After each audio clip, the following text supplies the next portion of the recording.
नमस्कार. आषाढ महिना जवळजवळ संपतच आलेला आहे, तर आज मी बनवणार आहे मस्त असे गुलगुले. आणि पाणी थोडंसं गरम झालं की गॅस बंद करायचा आहे, कारण गरम पाण्यामध्ये आपल्याला गूळ वितळवून घ्यायचा आहे. गूळ वितळून झालेला आहे, आपण आता गाळणीने गाळून घेऊया.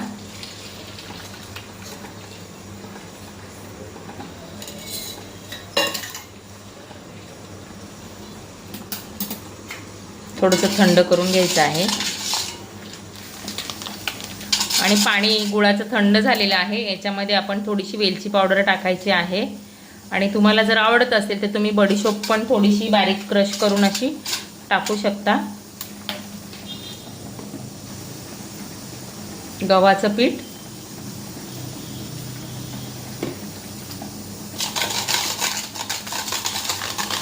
आणि प्रत्येक वेळेस आषाढ तळायचं म्हटलं की आपण गोड चाणक्या करतो, पण म्हटलं ह्या वेळेस आपण जरा गुलगुले करूया, कारण गुलगुलेची रेसिपी अजून झालेलीच नाही आपली. तर छान आपण आता गुलगुले बनवणार आहोत. मस्त अजिबात गठुळा ठेवायचा नाहीये. हे गुलगुल्याचं जे बॅटर आहे त्याच्यामध्ये थोडासा बेकिंग सोडा आपण टाकायचा आहे. आणि तुमच्याकडे बेकिंग सोडा नसेल तर तुम्ही खायचा सोडा किंवा इनो थोडंसं टाकू शकता. आणि छान मिक्स करून घेऊया.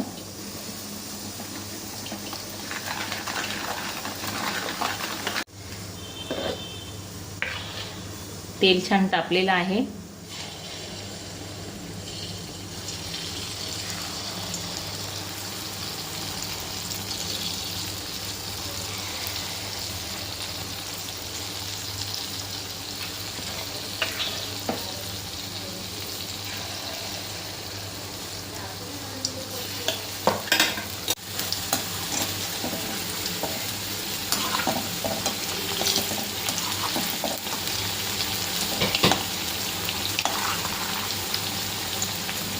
आणि अगदी टम्म असे गुलगुले फुगलेले आहे, बघू शकता. अगदी सुपर टेस्टी असे गुलगुले तयार झालेले आहे.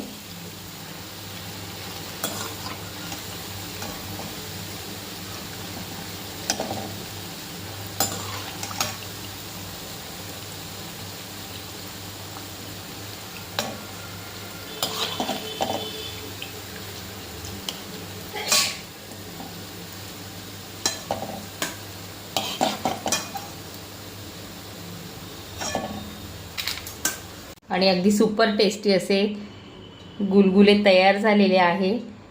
तर नक्की करून बघा. अजून जर तुम्ही आषाढ तळलेला नसेल तर ह्या आषाढ महिन्यामध्ये नक्कीच तुम्ही गुलगुले करून बघा. काळाच्या पडद्याआड चाललेला हा आपला पारंपरिक पदार्थ, पिझ्झा आणि बर्गरच्या मागे लपलेला हा पारंपरिक पदार्थ तुम्हाला कसा वाटला कमेंटमध्ये नक्की सांगा. आणि ह्याची ओळख नक्की तुमच्या मुलांना करून द्या. तर ही रेसिपी तुम्हाला कशी वाटली कमेंटमध्ये नक्की सांगा. आणि आवडल्यास चॅनलला लाईक, शेअर, सबस्क्राईब नक्की करा.